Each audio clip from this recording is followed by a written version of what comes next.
My expectation, as usual, World Economic Forum meetings, be it at Davos or elsewhere, is to come out with results and initiatives. So I'm hoping and I am sure that we're going to be coming out with new initiatives at the Sharm El Sheikh meeting. And of course, as usual, listening to new ideas and new thinking and meeting some friends and having lots of fun.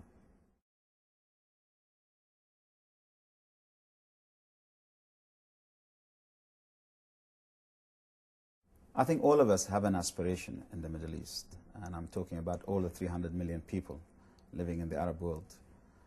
We have an aspiration to see that all of us have a house, have a job, have a future, and we can go for a holiday each year, like everywhere else in the world.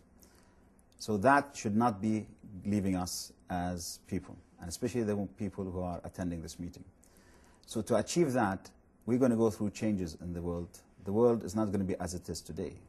Change is going to happen to us. We are part of the global world, be it economic, be it social, be it political. So we need to be ready to be dynamically going through that change. Now, one thing which happened last year in the meeting I did see, Sheikh Mohammed bin Rashid basically initiated a very important, from a perspective of the region, a very important initiative, which is basically a fund for the education and the future of $10 billion.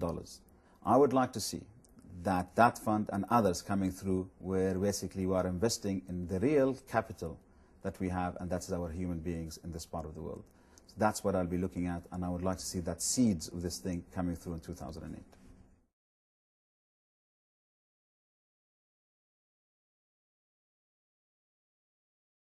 Of course, there are two different schools of thought, that we in the Middle East are not affected, and there is the other side which says we are affected.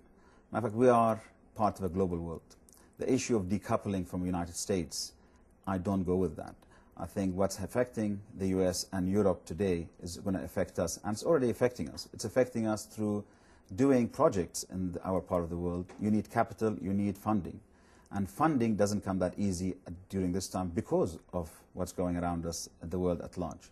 And the reason it doesn't, because there's a squeeze on liquidity between banks. So the borrowing between banks is becoming an issue now.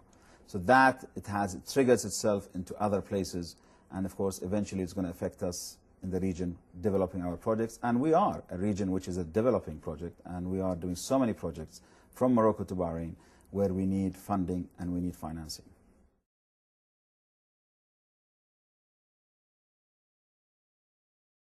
Well, as far as the effect on the Middle East institutions, from what we see on the subprime thing, the direct effect is not that big. Yes, certain banks have been suffering. I don't think it's more than $4 billion we put them all together today, all the banks in the Gulf at least, not more than $4 billion. But that's a small trigger when you look at the big picture outside. So that should not affect these financial institutions in going forward. So it's basically a drop in the ocean as far as the institutions are concerned.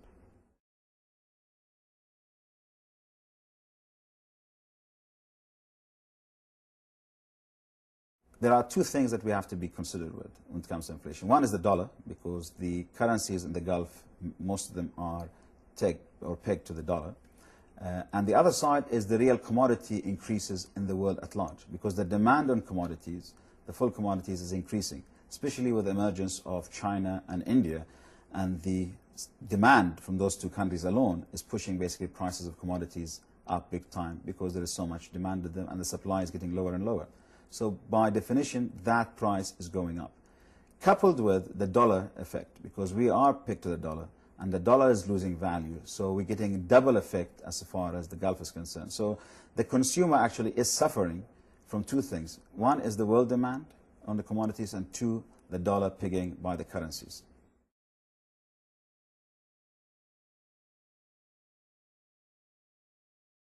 Here we need to be very clear when it comes to wealth creation. We've got to be very clear in our part of the world, is that what we call sovereign wealth funds. And here, when I mean sovereign wealth fund, actually each entities in the Gulf, whether it is Abu Dhabi or Dubai or Qatar or Bahrain or Saudi Arabia or Kuwait, they're having basically sovereign wealth fund which has been created, and a lot of surplus coming there because of the oil and gas prices. And we're seeing that increasing.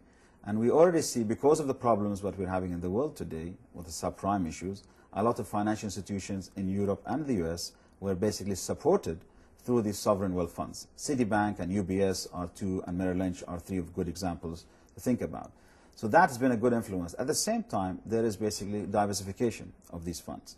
They are going into new areas, and they are buying things in the West, specifically Europe and US, in terms of, good examples being OMX Exchange by Dubai, be it the New York and NASDAQ and London Stock Exchange. These are all acquisitions are happening from this part of the world in the region. So there is an effect that the West is getting the influx of money coming in from these sovereign wealth funds. But there is, on the other side of it too, is the wealth creation for what I would call not the sovereign wealth funds, but the individuals, the people.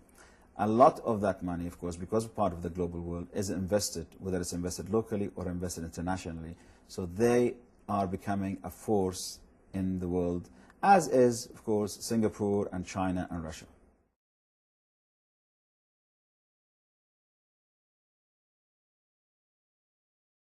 From a US perspective, foreign policy of the Middle East has been the same for the past 60 years.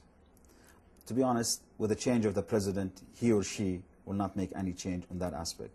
However, I think the aspiration and the way things are going in this part of the world is that it's important for whoever is going to be in the office to really just take a back seat and to think of the people of the region. The people of the region have been saying for over 50 years, please look at this Israeli-Palestinian issue from the right perspective. And they cannot be the full 200 or 300 million people over that period, all of them to be wrong. So that's an important thing that they should basically sit back and think about it. Of course, what we're hoping is that the mistakes of what happened in the past 5 years with the invasion of Iraq and occupation of Iraq, that we do not repeat that same thing again in this part of the world. The more of that we have here, the more divided people we're going to have, the worse situation is going to be, the less security in the region for all of us, including Israel.